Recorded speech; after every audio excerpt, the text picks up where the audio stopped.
Hey everybody, I'm Alicia and I'm going to teach you how to avoid criticism. And the spoiler is, you can't. There's no way that you can avoid criticism. No way. There's no way. At first, what I was going to say was you can avoid criticism by not doing anything. The only way to avoid criticism is by not doing anything. And I mean anything that'll rock the boat, anything that's different, anything that's encouraging or inspiring, or anything that's, kind of off course of what other people think how your life should be going. But the truth is, even if you don't do anything, you're still going to be criticized. People will tell you you're not doing enough. People will never be satisfied. People will tell you that you're lazy, or you're unaccomplished, or you're not driven, or you're, lost somehow, or, like you're a failure. There's literally no way to avoid criticism. None. I was really sitting there and I was going to be like, well, if I don't want my work to be criticized, my artwork, my music, my photography, I could just not share it. I could keep it, easy and keep it in my pocket and just share it with my friends and all this other stuff. But then I realized when I was sharing it with my friends are like, and it's constructive criticism. My friends are like, well, why don't you share your music? People should be hearing this. Da, da, da. And so you're really getting criticism from people who love you and mean well, throughout your whole life with everything. It's about the person you marry. Do people like him or not, or her, whoever you marry? Do they like them? Is it the job you have? Do people like the job you have? Do they think you should be working somewhere else? Is it the money you're making? Do people not think you're making enough money? Do they think you're studying the right thing in college? Everybody will have something to say about your life. Everybody. And it sucks. It sucks because sometimes you just want to be left alone. Sometimes you honestly don't care about what other people think, but you want to be, respectful. You want to be kind, but sometimes their opinions are not helpful. Sometimes their opinions are not constructive. Sometimes their opinions are actually destructive. They're coming to you to tear you down and tell you that you're worthless and you're a nobody and all this other stuff. And people will blatantly do it to your face, right? Or, through text, which people usually do through text or social media, where they're hidden behind a camera screen.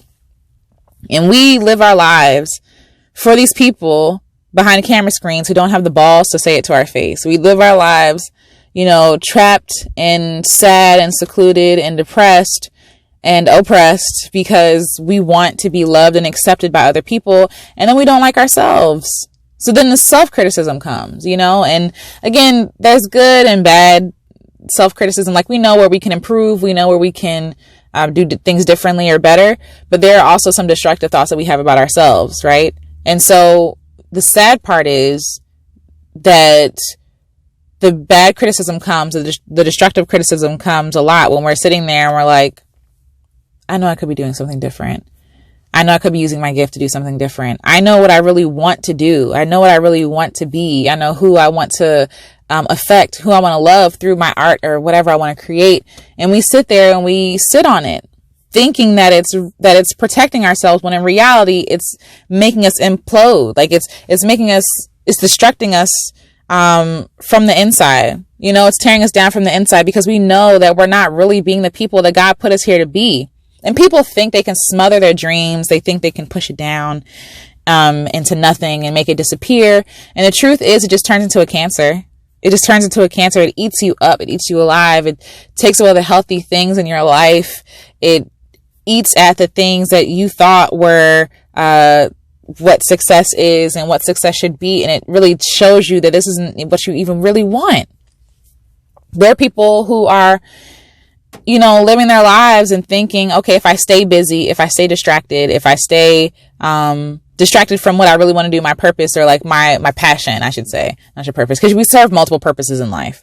It's not just one purpose. There are multiple purposes we serve in life, and I'll probably talk about that later. But, we live our lives complacent when really we're not complacent. We're just surviving, and we're surviving trying not to go through life being criticized or discouraged or hurt. And really we're hurting ourselves, and we're also hurting the people that we should be affecting with our art. It's crazy because I don't think I'm the best singer. I don't think I'm the best photographer. I don't think I'm the best writer, but I share my stuff. And I'm always surprised and always flattered and humbled when people tell me that something I wrote or something I sang or something I shared was encouraging and inspiring to them. Because I'm like, who am I? Right? Like I tell myself that all the time. Alicia, who are you? You are not these famous people. You are not these people, you know, I don't know, selling out arenas. You're not, your voice isn't even like, you can't be doing all them runs. You can't hit them super high notes. Like I know my limits, you know, and I've just started to become okay with them because I was always comparing myself to other people.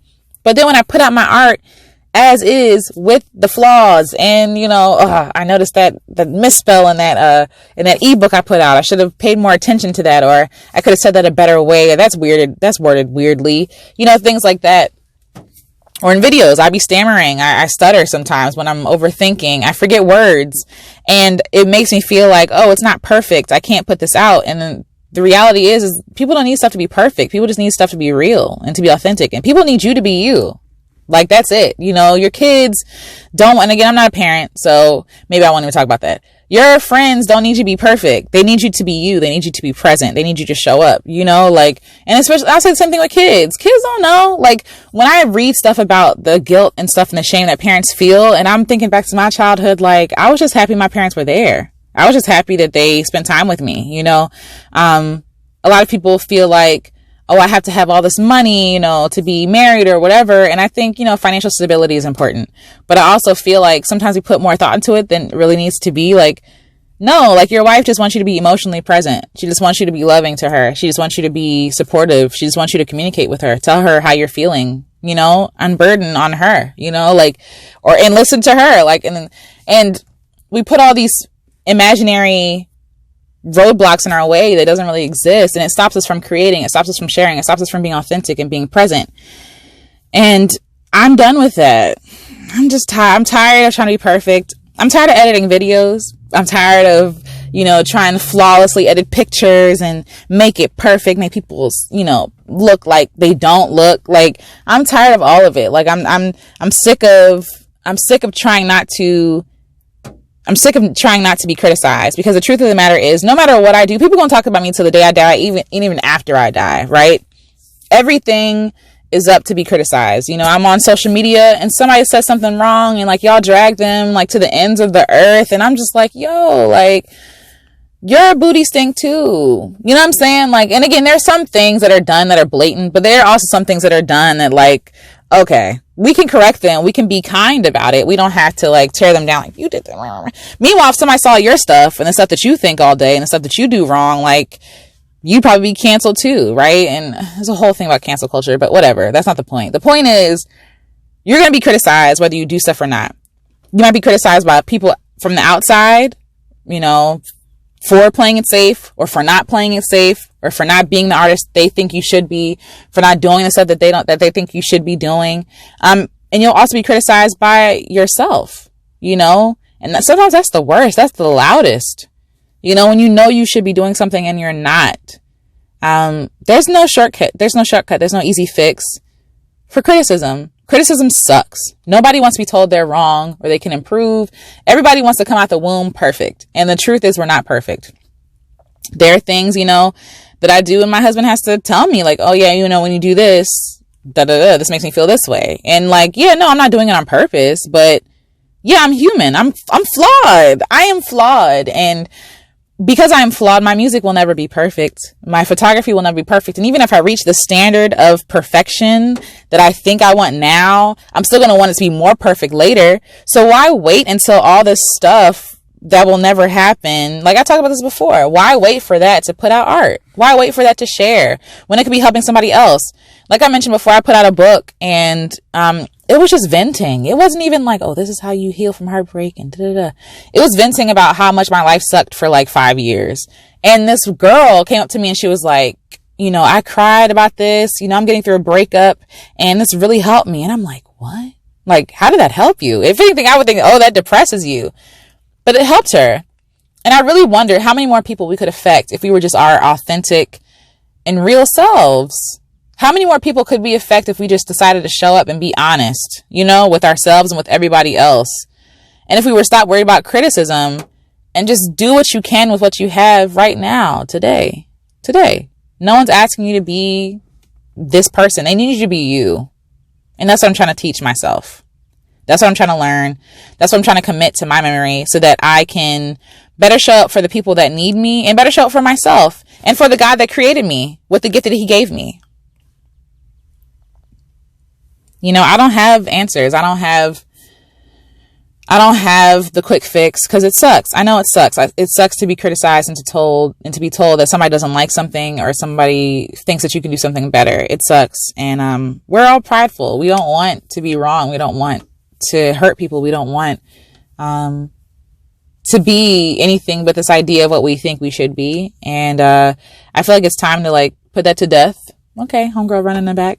I think it's time to put this need to not be criticized to death, because the thing is, you will be. And then people who know that you have talent will criticize you for not sharing that talent. So it's about kind of like not the lesser of two evils, but like, which are you willing to live with? You know, regret or criticism? And I think for me right now, I'm okay with living with criticism because yeah, I could improve, you know, but I don't want to be on my deathbed regretting the fact that I didn't live the life that God called me to live because I was too afraid of people and what they would say about me. And that it's just not worth it at the end of the day. It's just not worth it. So I hope this was helpful. Choose criticism over regret. That's what I would say. That would be my helpful information, is to choose criticism over regret, because criticism will come whether you like it or not, if you create something or not, if you share something or not, if you do something or not. Like, you can't escape criticism. You can't even escape it in death. Like, you can't escape criticism in death. People have died like years ago and we are still criticizing them. We're still criticizing them. We're still holding them accountable for something that they can't change. Like, that they literally are not alive to change or to see the error in their ways and all this other stuff. And I mean, and I'm not saying that it's good or bad. I'm just saying, like, in death, people are still being criticized. That means you will not escape it. You won't. Unless you live in a bubble where nobody knows you and, like, you know, you're a hermit. You don't talk to nobody. You have no family, no friends, or no coworkers. Like, I don't know what you would do, but like, you would be criticized. We show up to jobs and we're criticized. We show up to school, we're graded. That's criticism. That's constructive criticism. Hopefully, like, you get paid, you get raises. Like, that's constructive criticism. These meetings we have on how to improve, how we can better show up in our positions in our jobs, that is criticism. And there's no way that we can effectively evade it forever. We can't. It's just a matter of time. And I don't want the criticism to come from myself or my God to be like, yo, you're not doing what I put you here to do. You know what I'm saying? Like, you're playing it safe. That would suck. That would be the worst criticism, I think. I would rather be like, well, I tried. And, you know, and I learned. And so I tried something different and I kept trying and I kept showing up and like, and I kept giving this dream or this whatever a chance. Like, I would rather do that than say I never did anything at all just to avoid criticism. Because like I said, it's not worth it. It's not worth it. It's not worth it. It's not possible. So yes, choose criticism over regret. That's what I'm trying to say to you. Like, criticism will come, it'll pass, it'll go. Some people will like you, some people won't. And there's some people that you can never like get them to like you or get them to approve of you. But that regret, that self-regret that you have will stick with you forever. And it's hard to get rid of it. It's hard to process through it. So I would rather try and fall on my face and try again and fall on my face to say that I gave my dream a chance, to say that I gave my art a chance. And so I'm hoping that you will do the same. And so let me know. What are you thinking? You know, what are some things that you're struggling with to be criticized about? What are some things you want to do, but you're too afraid? Like, we're all afraid of something, you know? I'm afraid of sharing more music. I'm afraid of, like, people judging me. I'm afraid of criticism. I'm afraid of, and it's something I'm working through. It's like a stronghold in my life. Worried about what other people think about me stops me from doing so much. And it's so crazy. But it's understandable because we want to be accepted by our fellow humans, you know, humans, but they're mere humans. That's the thing. They're not God. They have no, like, they, you know, have the potential to kill me. Sure. But like, they can't take anything away from me. They're not the ones that approve of me. Ultimately, it's God. Right. So like, I need to stop giving them so much power. That's what I'm trying to work on. So like, what are some things that you're working on? What are some fears that you're trying to get over? Some criticism you're trying to avoid that ultimately you have to face? Let me know. Sometimes it does suck, but sometimes it won't matter. You'll hear it and be like, okay, keep it pushing. When I post videos, sometimes I get dislikes. There's a video that I have out now that has like 4,000 views or something like that. And a lot of people disliked it, but a lot more people liked it, you know? And for those people who didn't like it, I just wasn't for them. You know, you want to be accepted by everybody. You want to be a sensation, but it's not realistic. And honestly, it's not sustainable either. You need people to not like you to be able to have a sustainable career. But that's a whole other conversation. Let me know. Start a conversation. Let me know, like, what are some things that you're working on? And hopefully we can choose criticism over regret, because there's really no way to avoid criticism. And until next time, I am Alicia, and I'll talk to y'all later. Much love and much joy. Stay safe. Stay quarantined or stay social distancing. Y'all stay healthy out there. Okay? And stay encouraged. Talk to you later.